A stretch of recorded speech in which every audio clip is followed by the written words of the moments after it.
सौर पंपामुळे 25 वर्ष शेतकऱ्यांना मोफत वीज. शेतकऱ्यांचा वीजेचा प्रश्न सुटला. शेतकऱ्यांना आर्थिक उत्पन्नाचा पर्याय. देवभाऊंच्या ऊर्जा मंत्रालयाचे यश. सौर पंपामुळे 25 वर्ष वीज बिल येणार नाही. शेतकऱ्यांची 10 लाखांची बचत. शेतकऱ्यांना अतिरिक्त वीज कंपन्यांना विकता येणार. महायुती सरकारने शेतकऱ्यांच्या हितासाठी मागेल त्याला सौर कृषी पंप योजना सुरू केली आहे. या सौर पॅनल्समधून 25 वर्ष वीज निर्मिती होत असल्यानं शेतकऱ्यांना तेवढा काळ वीज बिल येणार नाही. 7.5 HP सौर पंपाचा विचार केला तर 25 वर्षाच्या कालावधीत शेतकऱ्यांचं वीज बिलाचे 10 लाख रुपये वाचणार आहेत.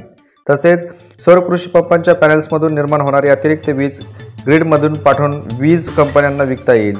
त्यामुळे शेतकऱ्यांना अतिरिक्त उत्पन्न मिळवता येईल. उपमुख्यमंत्री ऊर्जा मंत्री देवेंद्र फडणवीस यांनी आणलेल्या सौर कृषी पंप योजनेमुळे शेतकऱ्यांचं जीवनमान उंचावणार आहे.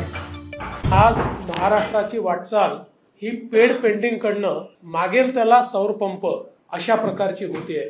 पण या शेतकऱ्यांना आपण विचार केला तर पुढच्या 25 वर्षाकरता या ठिकाणी कुठलंही बिल लागणार नाहीये. पुढच्या काळामध्ये त्यांनी अधिकची वीज तयार केल्यानंतर ती ग्रीडमध्ये कशी टाकता येईल आणि त्यांना त्यातनं उत्पन्न कसं देता येईल, म्हणजे बिल भरणारा हा आता पैसे घेणारा कसा होऊ शकेल, अशी योजना शेतकऱ्यांपर्यंत आणण्याचा प्रयत्न या सरकारच्या माध्यमातून चाललेला आहे.